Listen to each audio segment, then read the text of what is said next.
Good afternoon. Thanks everybody for joining us for this July webinar from the Redevelopment Expert Exchange.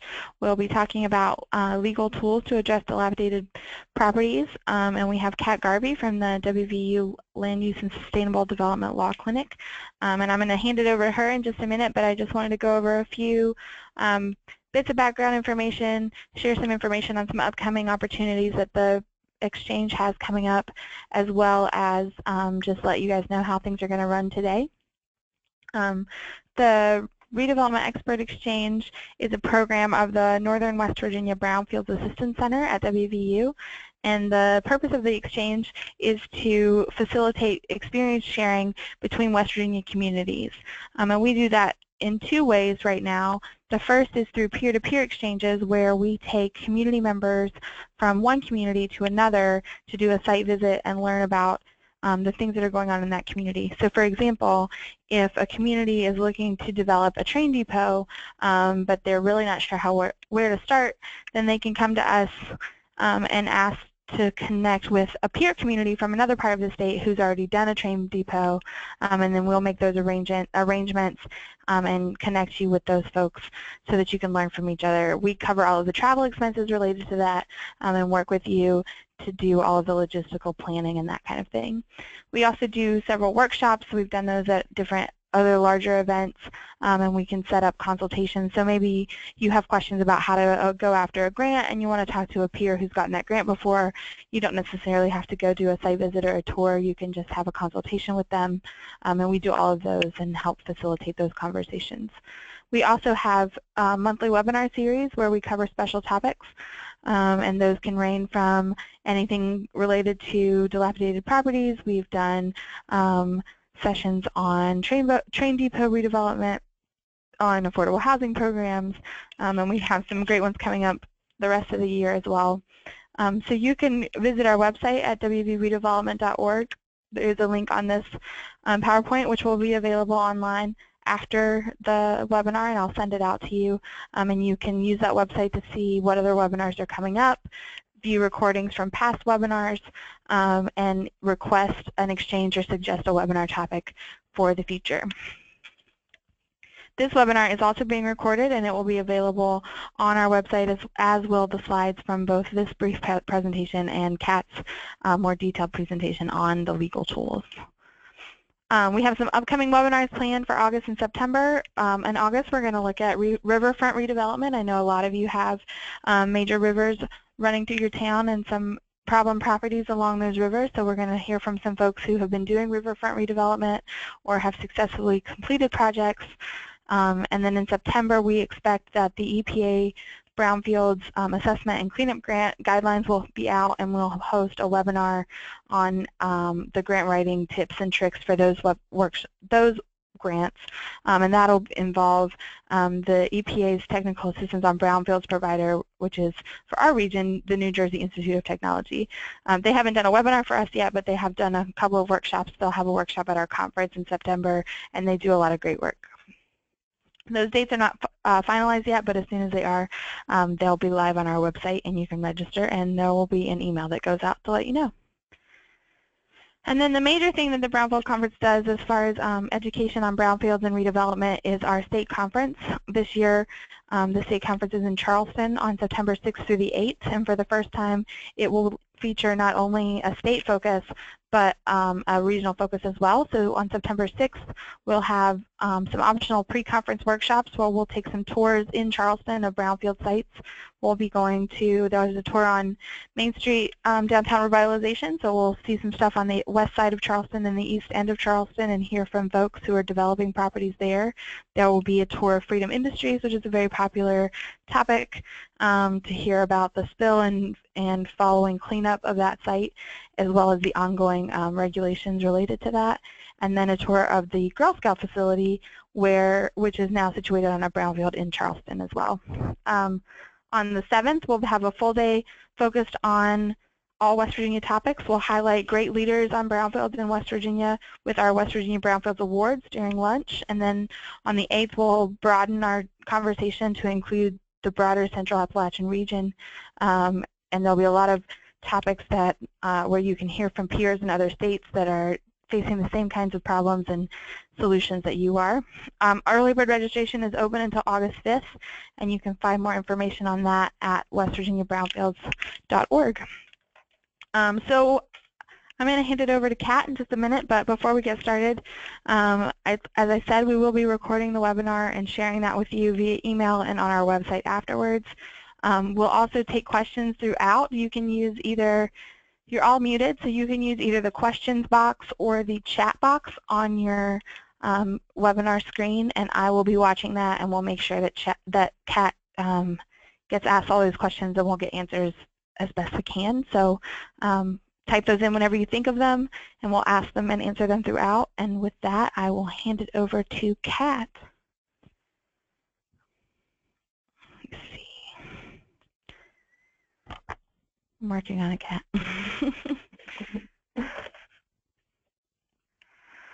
Okay, I think it's you. All right, thank you. Hi, everybody. My name is Kat Garvey, and I'm the Director of the Land Use and Sustainable Development Law Clinic. And I'll start by describing how the Land Use Clinic got involved in the world of dilapidated buildings. We work with communities across West Virginia on comprehensive plans and questions of local government and long-term land use planning, and we heard over and over again that dilapidated buildings were the #1 problem, and we kept forwarding questions to the Northern Brownfields Assistance Center, and after a while they started forwarding questions back to us related to legal questions. And so we developed a toolkit to address neglected properties in West Virginia that includes information on some fundamental legal tools such as the building code, vacant property registration programs, and we also talk about special considerations such as historic properties, home rule, and contaminated properties. That handbook is available in a PDF on the right side of your screen.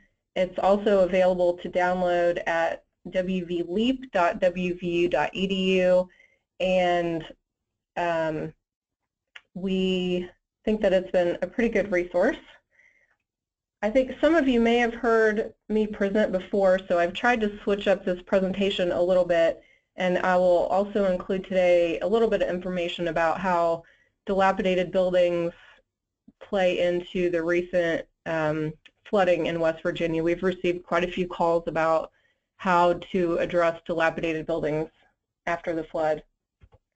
But the roadmap for my talk today is going to be, I'm going to start with the 4 most popular legal tools that we receive questions about. I'm going to give 3 general recommendations, and then I'm going to talk about home rule tools, as that is another common question, and there's been a lot of discussion in a lot of communities who are in the home rule pilot program in part to address dilapidated buildings. And I'll also go into a little bit more detail if we have time on land banks. We have a lot of communities asking us if a land bank is right for them. So first of all, the #1 tool to address dilapidated buildings from a legal perspective is some type of regulation or ordinance to address dilapidated buildings.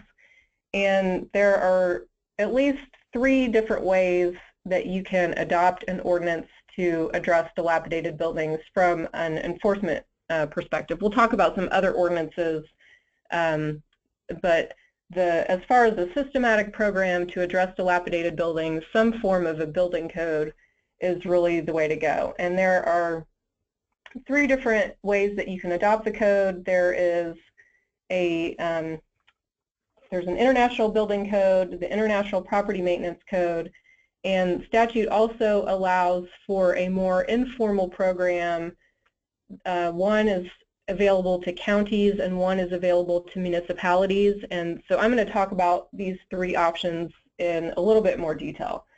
So the first option for adopting a building code to address dilapidated buildings and just to have a system of of having safe buildings in your community is the International Building Code. And in West Virginia, this is a suite of codes. So we generally refer to these 11 codes as the building code, but it's really the combination of the International Building Code, the Plumbing Code, Mechanical Code, Residential Code, and all of these, if a community is to adopt all 11 of these codes, this is, it's really the gold standard of codes. I will mention that we have had a few questions from communities who have recently been flooded who had not adopted the building code, and they have had trouble getting some disaster relief when they haven't adopted the full building code, because the federal government looks at this building code as the best form of a building code. So this is the gold standard. However, it does require someone who is certified to be able to enforce the code. And so a lot of communities simply can't afford to have a code enforcement officer who is trained and certified to enforce the code. So there are some other options. So this is the first one. Another option is that you can adopt the full building code except the International Property Maintenance Code. You can adopt 10 of the 11. Some communities decide to adopt these 10 codes without the International Property Maintenance Code if they are a community that is experiencing growth. And I think the reason they do this is because the rest of the codes you can charge building permit fees. The International Property Maintenance Code, since it's for existing properties, it's not a real revenue generator. But the rest of these codes, you may receive some revenue through building permit fees that can support the program. And then the other option is that you can adopt just the International Property Maintenance Code. So this code does not allow you to collect building permit fees when you adopt it. However, when we're talking about dilapidated buildings, since most of them, they're existing structures that haven't been maintained, this is often the go-to code for communities whose #1 concern is dilapidated properties. It's easier to enforce because the person that is certified to enforce the IPMC only needs to be certified in the IPMC. Maybe they can work part-time. It might be easier to share a building code enforcement officer with a neighboring community. And so a lot of communities have and are adopting the International Property Maintenance Code. In West Virginia, any city or county can adopt the building code or the IPMC, and it's administered by the State Fire Commission, but it's enforced by the local government. So the training occurs at the state level, and then those code enforcement officers are employees of the local government. And you do need to have certified personnel. However, there is a 2-year grace period. So if you adopt one of these codes, you do need to have someone hired who is working towards certification, but they don't have to be certified on day 1. So that does give communities a little bit of leeway to have time to get somebody up and running. And as I mentioned, sharing an inspector is an option. For example, we've been talking a lot lately to Ashley Carr, who's the code enforcement officer in Summersville, who's been helping Richwood, and Richwood had adopted the International Property Maintenance Code. Some advantages are that it provides uniformity and compliance, and the main advantage is that it helps ensure that buildings are safe and property is safe and there aren't roofs that are going to be falling into sidewalks. The building codes are also based on proven industry standards, and so these are used nationally, and there's if someone were ever to sue and say this code is arbitrary and I don't know where you came up with it, it'd be pretty hard to argue because code enforcement personnel are using these codes all over the United States. Disadvantages, I mentioned the cost of training And it does, if you adopt the full building code, you have to enforce all parts of the building code. The inspector can't choose to enforce just those parts that he likes or that he likes, and they can be technical. So that is the building code and the International Property Maintenance Code. I'm now going to talk about these other two sections from the West Virginia Code that allow counties and municipalities to regulate unsafe and unsanitary buildings. The way that these two sections work is that a community can adopt an ordinance to repair, alter, improve, vacate, close, remove, or demo properties if a building is unfit for human habitation based on dilapidation or anything detrimental to public health. So it's a very, very broad statute that allows the local government to do everything from repair to demo a property just by making a determination that the building is dilapidated. In order to have that ordinance and in order to enforce that ordinance, you need an enforcement agency. And if you're in the county, then the people on that enforcement agency need to be a county engineer, health officer, fire chief, litter control officer, a couple members at large, a sheriff, and for a municipality, it needs to be the mayor, municipal engineer, building inspector, county health officer, one member at large, the fire chief.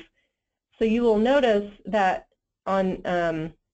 it's not required to have a building inspector on the enforcement agency. For a municipality, a building inspector might be on the enforcement agency, but there's no requirement that there is a trained, certified building inspector on this enforcement agency. And again, under these ordinances, you're allowed to do everything from repair to demo a property. However, the standards for determining that a property is dilapidated aren't laid out in any specific way like they are in the building code. So from a legal perspective, we highly recommend that communities adopt the building code or the International Property Maintenance Code because they have such specific standards on what it means to be dilapidated, what it means to be unsafe or structurally sound, whereas these ordinances aren't as specific. And so if anyone were ever to challenge a decision by this enforcement agency, it wouldn't be as strong as with the building code. We would recommend that if an enforcement agency were to enforce this ordinance, that they combine it with a court order from a judge because they just don't have those really clear standards.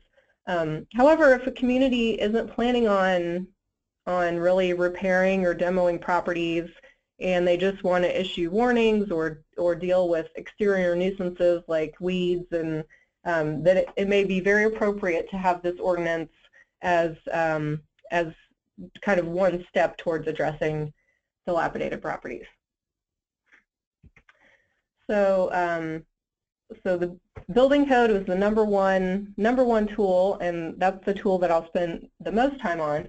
The second most probably popular tool and tool that we have the most questions about is the vacant property registry.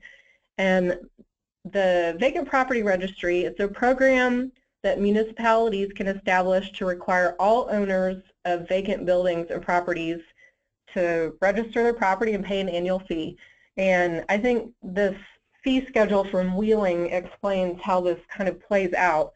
So the property is registered, and the first year there's no charge. It's almost just there to provide notice to a landowner that the community knows that the property is vacant, they don't like it, they hope that you do something with it. And then the next year there's a $200 fee. After 5 years it gets up to $1,600 a year, and then after that there's $300 per additional year. And so Wheeling, who started this program a few years ago, is the first couple of years they didn't really see a lot of change in activity by property owners, but once property owners are getting a $1,600 a year fee, they think, well, maybe it's going to be easier to keep up my property instead of paying the city this fee. I'm just going to pay to have the property fixed up. There is, excuse me, these programs can only be implemented by municipalities, not counties so far. Some of the advantages are that it incentivizes renovating properties, and the fees that are collected through this program are used to improve public safety, and they can be used to fix up dilapidated properties that perhaps the city has purchased. And as far as disadvantages, a municipality may have to go to court or file a lien to collect unpaid registration fees, and you do need someone to enforce the program, but generally it's been a very effective program. The next tool is public shaming, and this is a favorite tool because it is a tool that is little to no cost. And the way that this works is that it's public pressure that's applied to landowners, and landowners who care about their reputation are not going to like having a sign on their property or in the local newspaper saying, notice to the community, this landowner is violating a building code or a dilapidated building ordinance. In addition to having a sign on the actual building, some communities will have what they call a wall of shame at City Hall or at the county courthouse that has pictures of the properties and the property owner's name next to the picture. Other communities will actually post these pictures in the newspaper, or they'll put them on Facebook, any kind of social media, may even have ads on community television or radio stations. The use of the brightly colored signs on the properties is more effective if the property is in a high traffic area than if it's in the middle of nowhere that no one sees it. But generally people have had pretty good success with this very low-cost option to try and get action by lien owners to address dilapidated properties. It's also better if the notice cites the specific ordinance that's being violated or just says that it's in violation of a city ordinance. And the fourth tool that has been pretty popular is liens for debris removal. This is a picture of Harper's Ferry after the fire that occurred last summer, and the way that this works is good to explain this example from Harper's Ferry. So there were Harper's Ferry residents in these businesses, and there was a risk, according to the local government, a fear that some of the property owners might just take the insurance money and leave Harper's Ferry and leave the city with the buildings to deal with on their own. And this liens for debris removal is a new statute that allows the municipality to have a lien on those insurance proceeds. And so the liens for fire cleanup, it's the greater amount of $5,000 or 10% of the policy limit for the real property loss. So, I mean, it's only $5,000 or 10%, but if that's $10,000 or, you know, some of these properties that are expensive, it could end up being a good portion. It's enough that the property owner is going to think twice about whether they just want to leave town and not get the full amount of their insurance proceeds. The municipality, when they decide to use this tool, they do need to go to the courthouse and secure the lien, actually file the lien, called perfecting the lien in the courthouse, to make sure that they will get that 10% of the proceeds. And another point about this tool is that it's only effective if the property owner actually has insurance. So if in some communities it's not common for property owners, not as common for property owners to have insurance, but insurance is typically required when you have a mortgage, and so it's been, it started off in the Home Rule program and is now available statewide and has been fairly effective. It discourages deliberate arson and neglect and helps local governments cover the cost of some of this fire damage if the if the property owner was just to leave. So I'm going to move on now to some recommendations to address dilapidated buildings. And the first recommendation is to be proactive. In some local governments, there is more of a complaint-based system where a local government isn't going to deal with a dilapidated property unless a citizen complains about it and complains about it again, or people are complaining about it. And that is one way to decide which properties to address. But a better way to address dilapidated properties is a priority-based system. And I think with the Northern Brownfields Assistance Center, some of the attendees may be familiar with the Bad Building Program that helps communities identify the dilapidated buildings in their community and prioritize which properties to address first. Some of the ways that you might prioritize which properties to address first, it could be based on the building code. So instead of being just complaint-based, it might be that the landowner has received several citations for violating the building code, meaning that the property is likely unsafe or has some structural deficiency that primarily is unsafe. You could prioritize based on complaints or a combination of complaints and violation of the building code. You might prioritize based on whether the buildings are in the floodplain. So you might not want to spend resources revitalizing or redeveloping a property that might just end up being flooded in the next flood. So some communities have outlined their flood-prone areas and will only redevelop properties that are outside of those flood-prone areas.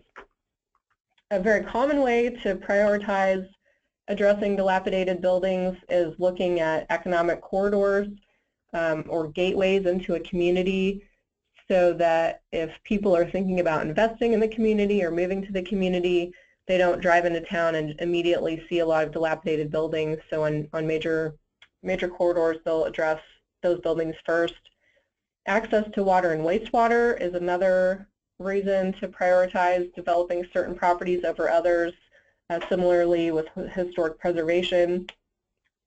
A comprehensive plan and zoning, I'll talk about that in a little bit, but if the community has already gone through a public process to identify areas of importance to the community, then that is a wonderful way to prioritize addressing dilapidated buildings.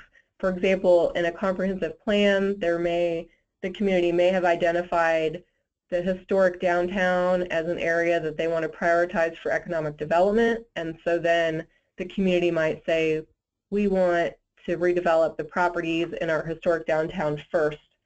And then after those properties are addressed, then we'll move on to other properties. Health and safety hazards, regardless of whether you've adopted the building code, a community may still decide that there are some obvious safety hazards and prioritize properties that way. And finally, cost. Some communities will go for low-hanging fruit and maybe there's broken windows and things that are easily fixed, and they'll work with the property owners to try and address those things before the building gets worse and worse. Other communities might go for the worst properties, right? But depending on the resources, cost is certainly a factor in how you decide which properties to address. The second recommendation I have is, when thinking about how to address dilapidated properties, to steal others' ideas and take advantage of all of the other communities that have been looking at dilapidated properties. This chart I have on the screen is a list of just a few of the communities who are part of the Home Rule pilot program.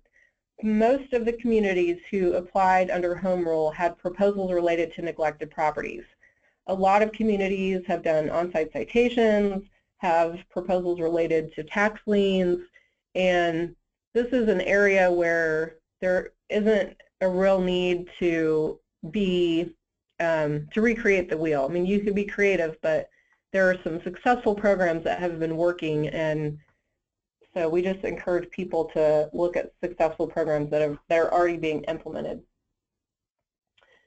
And finally, planning. I wanted to talk about planning for a minute. If it goes back to prioritizing which properties to address first, but planning also helps you have an action plan for how to address the property. So this is a picture of Wellsburg. Wellsburg has an urban renewal authority, and this is their first redevelopment area, which they decided to make very specific. They are concerned about Commerce Street, which is an economic corridor. It's a gateway into the community, and they really wanted to address it's only 3 parcels that are on this street, and they wanted to start there. Instead of trying to hodgepodge address all of the dilapidated buildings in their community, they wanted to start with Commerce Street. Once they have some pieces moving on Commerce Street, then they'll move on to the next area. I wanted to talk a little bit about the difference between a redevelopment plan and a comprehensive plan, because there's always a lot of plans, and sometimes it's confusing to know the differences. So I'll start with a comprehensive plan and then talk a little bit more about what a redevelopment plan is. A comprehensive plan, if you're not familiar, it's a blueprint for the community's future development, and it includes very general goals and objectives for the communities, a timeline for how the community wants to go forward, has an action plan, a financial program, maps. There's a very heavy public participation program. And when I think about comprehensive plans, it's sometimes easy to think about a community without a comprehensive plan. Sometimes without a plan, communities end up just trying to keep up, put out fires. They focus on police, fire, public works, which are all absolutely critical, but sometimes it's harder to think about really big picture goals. How do we attract new businesses? How do we have maybe a long-term sidewalk program? It's not necessarily urgent, but without a plan, it's really hard to accomplish. So comprehensive plans can help with some of those long-term strategies. And frequently, comprehensive plans will look at dilapidated buildings and may identify areas for preferred development and strategies to address dilapidated buildings. They also have a lot of mapping that might help with prioritization. Here's some maps from Mount Hope. The one on the left is their existing land use, and the one on the right is what they hope to have for their future land use. So when they've identified future land uses, then that can really help prioritize knowing where to focus efforts on how to address dilapidated buildings. Mandatory elements of a comprehensive plan include things like land use, housing, transportation, infrastructure, and preferred development areas, things that relate to dilapidated buildings. So it's important when having a dilapidated building program to know what is in the comprehensive plan and how you can build off that comprehensive plan. Here's another picture of the Wellsburg Urban Renewal Authority redevelopment area again on the left, and I just wanted to show another redevelopment map. The one on the right is from Charleston, and it's much, much larger. It's several blocks. Instead of being just 3 parcels, it's several blocks of property that generally show housing development, where they have commercial redevelopment, and kind of depending on the community and the priorities, there are advantages and disadvantages to having a small redevelopment area and a larger redevelopment area. The smaller one allows you to be much more specific and tackle certain parcels quicker. A larger redevelopment area may move more slowly on several properties, but it also can help with economic development, because investors might come in and see that there is a plan for a larger part of the community. So next I'm going to talk about some home rule tools to address dilapidated buildings. There are really a lot of strategies being used under the home rule pilot program to address dilapidated buildings, and I'm just going to talk about some of the ones that are the most common. If you're not familiar with the Home Rule Pilot Program, the way typically a local government is only allowed to do what is specifically laid out in state statute. And the Home Rule program allows communities to say, well, the statute doesn't say I can do this, but I want to do this, and so Home Rule Board, will you please allow our community to try this? And it's allowing communities to try some innovative strategies, and a lot of them you have to do with dilapidated buildings. The most common Home Rule program, it relates to on-site citations, and it really deals with things that you can see on a dilapidated property. Typically it's something that you could see from outside of the house. So sidewalks, high weeds or grass, if there's garbage outside or junk storage. Also, if you can see that there are problems with structural integrity, like the roof is falling down, there's maybe the front porch is falling off, something like that, public health concerns. These are the kinds of things that can be dealt with on-site citations. And on-site citations is almost similar to getting like a parking ticket. So a code enforcement officer will actually hand you a ticket that describes the problem. This is an example from Charleston, and before even getting the citation, what they do is they hand the landowner a warning ticket. It looks exactly like this picture on the right, except it says warning, and they give the landowner a few days to fix it. If it's not fixed, they come back with the citation. So you can see that there's a description of the violation. It has the section violated from the code. It actually lists the specific ordinance that's violated, and also talks about the penalty if you fail to comply. And the penalties are fairly serious. It starts with $100 for the first citation, going up to $500 for each additional citation. But then if there is failure to pay, you could end up losing your driver's license, and you also could end up with a lien on your property if the city comes in and cleans up the property or incurs any costs. Then you could end up with a lien on your property. So it's been a very effective. In Charleston, they've had, I think it's 89% of the warning tickets, or 89% of the violations are solved just with the warning and notice of the violation, and it doesn't have to go to that citation phase. And it also prevents a lot of legal expenses.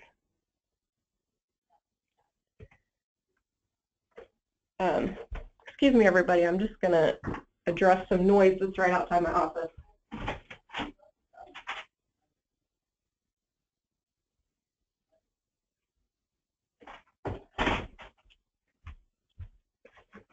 I apologize, there was a party outside my office. So now we could get back to tax lien sales. After on-site citations, tax lien sales are probably the second most popular issue that is addressed under the Home Rule pilot program. It's actually fairly complicated, and probably too complicated for this conference call, but an example of a Home Rule program related to tax lien sales is that when a dilapidated property is at the tax lien sale, a city might require payment of a demolition lien before a new owner can take title to the property. If you're interested in learning more about the process of tax lien sales, in the toolkit we have a fact sheet on tax lien sales, and we also have in our appendix a long description of how the process works, how the tax liens are auctioned, and who can bid on the properties and all that kind of stuff. But it's been a concern that out-of-state property owners bid on the properties, and that these properties kind of end up just sitting there earning interest for out-of-state owners. And so there's some efforts to take control of the tax lien process again. And I also wanted to mention, as far as home rule, that there are 3 programs that started off as home rule programs that are now enabled statewide. So the first is liens for debris removal, the example I was talking about from Harpers Ferry. The second is the vacant building registration, that municipalities can have register properties and have fines for buildings on a vacant building registration, and also liens for unpaid municipal fees. So just wanted to mention that an example of this home rule pilot program is that when it's used successfully by many communities, then it's a way to convince the legislature that it's a good idea, it's working successfully, and then they allow all municipalities and counties to use it. Finally, I wanted to talk about land banks. Land banks are a kind of a newer idea in West Virginia in some ways, at least in how they're being used. And so I'm going to talk about the different types of ways that organizations can bank land and how that might help address dilapidated properties. So first, generally, a land bank is a public authority that specializes in the acquisition, redevelopment, and sale or lease of neglected properties. And one way that this can look, this is an example from CURA, the Charleston Urban Renewal Authority. It almost looks like you're on Zillow or some like realtor.com where you're looking for properties and there's a list of properties available and it has the sale price. But if you click on the property, you can get more information about incentives. So here it shows the properties for sale, the building size, and it also shows that the city is matching up to $5,000 to redo the outside of the building. And there are 2 different ways that you can have land banks in West Virginia. The first is the Land Reuse Agency Authorization Act. That was from 2014. The other is the Urban Renewal Authority Law. That is from 1951. And the communities that have URAs are, I would say the most developed are in Charleston and in Huntington, although several other communities also have URAs, Clarksburg, Fairmont, and Wellsburg also is starting to really amp up the work under their Urban Renewal Authority. So in a lot of ways, urban renewal authorities and land reuse agencies are very similar. They generally act like a landowner, and they're allowed to purchase, lease, acquire property. They can improve, repair, redevelop property, sell property, mortgage the property, enter into contracts, borrow money on the property, sue, and be sued. So in some ways, they're very similar. They're just like any other landowner that can repair and use the property as they wish. But there are some differences. One of the biggest differences is that only urban renewal authorities have the power of eminent domain. And land reuse agencies do not have the power of eminent domain. Another interesting thing about urban renewal authorities' power of eminent domain is that generally in West Virginia you are not allowed to use eminent domain for the purpose of economic development, but urban renewal authorities have some special authority and in certain circumstances may be able to use eminent domain for the purpose of economic development. Another difference is the location of properties. Generally, the location has to be within the jurisdiction of the URA or LRA. A lot of times, it matches the a land reuse agency and urban renewal authority are tied in with local government. So, like Wellsburg URA, they're going to only be able to work within Wellsburg, or if there was a land reuse agency, it would be typically within the city that that's tied to that agency. But with urban renewal authorities, you have to have a comprehensive plan, You also have to designate the area as slum or blighted.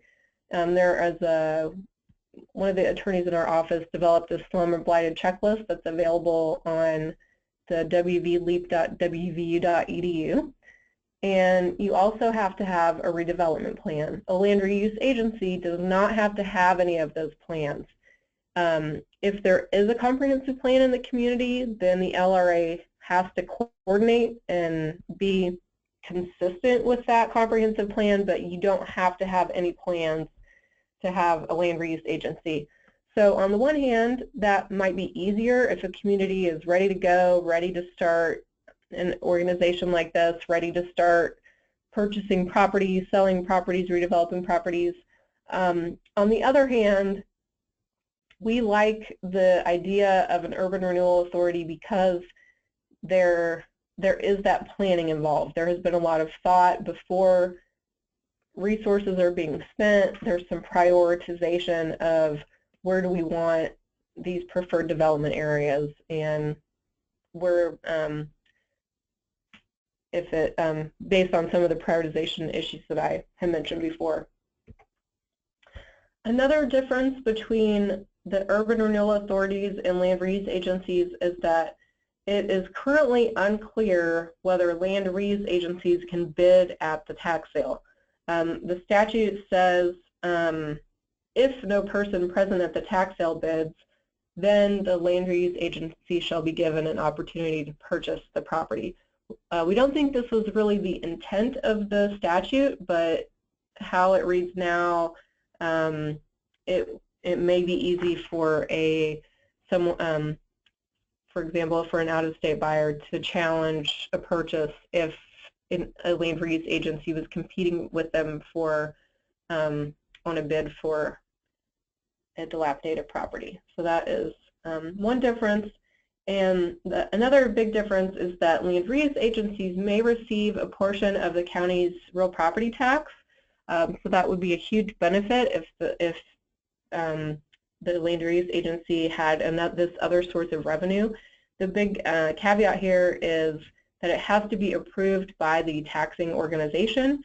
And so it's just, we haven't seen a taxing authority yet who's been willing to give up some of their revenue for this, but given that it's such a big problem in so many communities, it is certainly possible that they would. And I think that's it. So I don't know if there are any questions.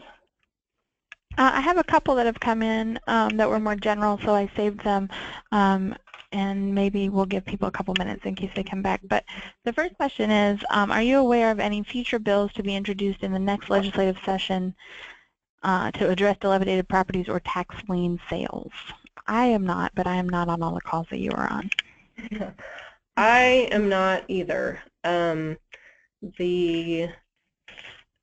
think there have been discussions,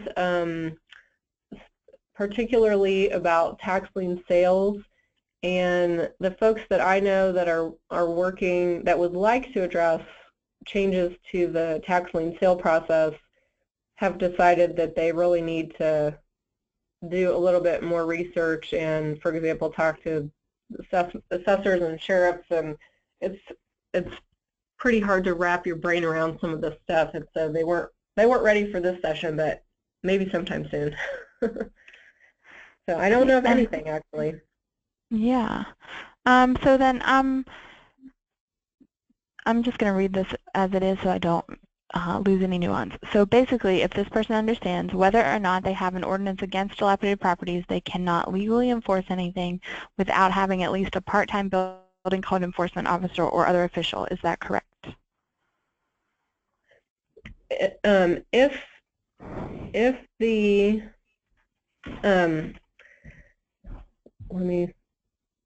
I think that I understand the question. If a local government wants to take action on private property, if they want to repair property, demo property, issue a citation for weeds, they need to have an ordinance specifying what the violation, what the problem is and what the penalty is. There are some things that relate to dilapidated buildings that may fall under a community's general nuisance ordinance. So for example, if there are high weeds or trash in front of the house, there is probably a way for a police officer to issue a ticket based on weeds or trash. But if it relates to structural, like the structural integrity of the home, there really needs to be either a building code adopted, the ordinance to address unsafe and unsanitary properties, and in that case you would need someone that is at least part-time that's authorized to enforce those ordinances. If the community hasn't adopted those ordinances, then another option would be for example, for a police officer to go to get like a court order. I mean, there's some other strategies to address dilapidated properties as well, but the most common way and specific way to address it is by having a building code. And if you have adopted the building code, then you do need someone designated for enforcement. So you can't just adopt it and then not have a plan to enforce it. Okay. I think that makes sense, but if that doesn't answer your question, please feel free to submit a follow-up and we'll clarify further. Are liens for debris removal reported to the credit bureau? That is a good question. I do not know. Since it's recorded at the county, it might depend on how the county reports, but that's a good question that I have never heard before.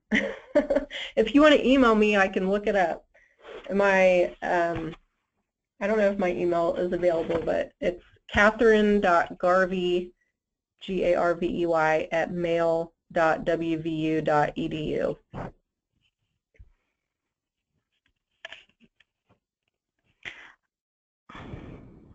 Do you know about any future legislation of current property owners with citations to prevent future tax property purchase? I am not aware of that, and I'm trying to think. I think there have been a couple of communities who have proposed that under home rule, that basically liens need to be paid before the property is sold at tax sale, but I haven't heard any proposals to make that statewide. And it may take, since the communities that have tried that under the Home Rule Pilot Project haven't been working on that issue for very long, they may be waiting to have some metrics that show that that's successful. But I'm also not positive on that. But I haven't heard of any legislation for that.